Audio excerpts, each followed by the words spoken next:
আমাদের এই মুহূর্তে ভর্তির সংখ্যা আছে ৪৪ জন রোগী আমরা এই মুহূর্তে ভর্তি আছে। আপনারা দুপুরবেলা যখন শুনেছিলেন তখন এই সংখ্যাটা ঢাকা মেডিকেল থেকে আসার ৩ জন আসার পরে প্রথমে ৩৯ জন ছিল, তখন ৪২ জন পেশেন্ট আসলেন।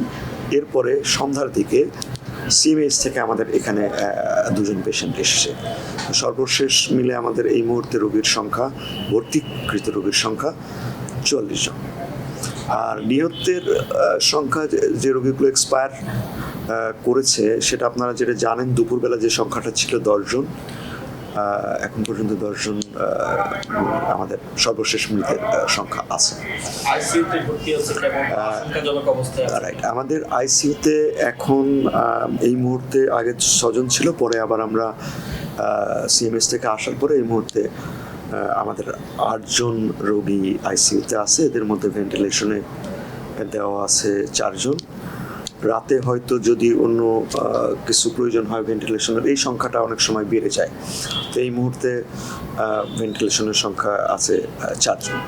আচ্ছা, যারা এই যে ৪৪ জন আপনার এখানে ভর্তি, এদের মধ্যে আশঙ্কাজনক কেমন?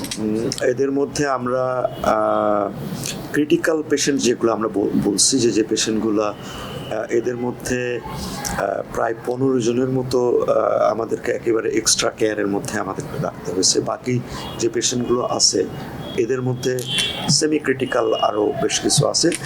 আমরা একেবারে আশঙ্কামুক্ত কোনো রোগীর ক্ষেত্রে আমরা বলি না। তারপরেও এটা আপনারা দুপুরবেলায় জেনেছেন যে আমরা ২ জন পেশেন্টকে আমাদের মানে পোস্ট অপারেটিভে ছিল, তাদেরকে আমরা কেবিনে শিফট করেছি। হয়তো আমাদের আগামীকালেও আমরা কিছু পেশেন্টকে এখান থেকে আমরা কেবিন শিফট করব। যে এইটা, যে পেশেন্টগুলোকে আমরা শিফট করতে পারবো, আমরা আশঙ্কা মুক্ত হওয়ার পরে আসলে শিফট করতে পারবো। এবং বার্নের পেশেন্টের আরেকটা দিক আছে, সেটা হয়তো অনেকেই আপনারা অনুধাবন করেন কিনা জানি না। বার্নের পেশেন্ট কিন্তু একই সঙ্গে মানে তাদের লাংস, তার হার্ট, তার কিডনি ইত্যাদি অ্যাফেক্টেড হয়।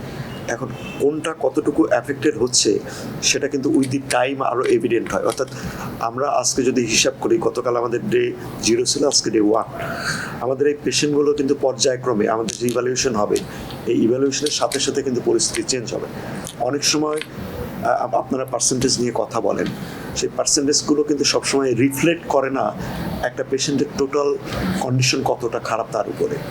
তো অনেক সময় দেখা যায় যে 10%-এর একটা রোগী, তার যদি খুবই ইনহেলেশন ইনজুরি থাকে, অথবা সে আগে থেকেই কোনো প্রি এক্সিস্টিং কোনো ডিজিজ থাকে, হ্যাঁ, তখন কিন্তু সেই পেশেন্টটা ভালনারেবল হয়ে যায়।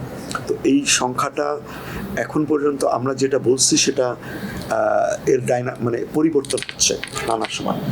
যেমন আমরা গতকালকে একটা পেশেন্টের প্রাইমারিলি দেখে মনে হচ্ছিল কম, সেটা দেখা যাচ্ছে আজকে একটু বেশি। আবার ২-১ জন রোগীর ক্ষেত্রে অ্যাসেসমেন্টটা একটু কম হয়েছে। তো এই জিনিসগুলো চেঞ্জ হবে প্রতিদিন। আজকে যে জিনিসটা আমরা পেলাম, সারাদিনে আমরা মোটামুটি তেমন একটা চেঞ্জ হয়নি।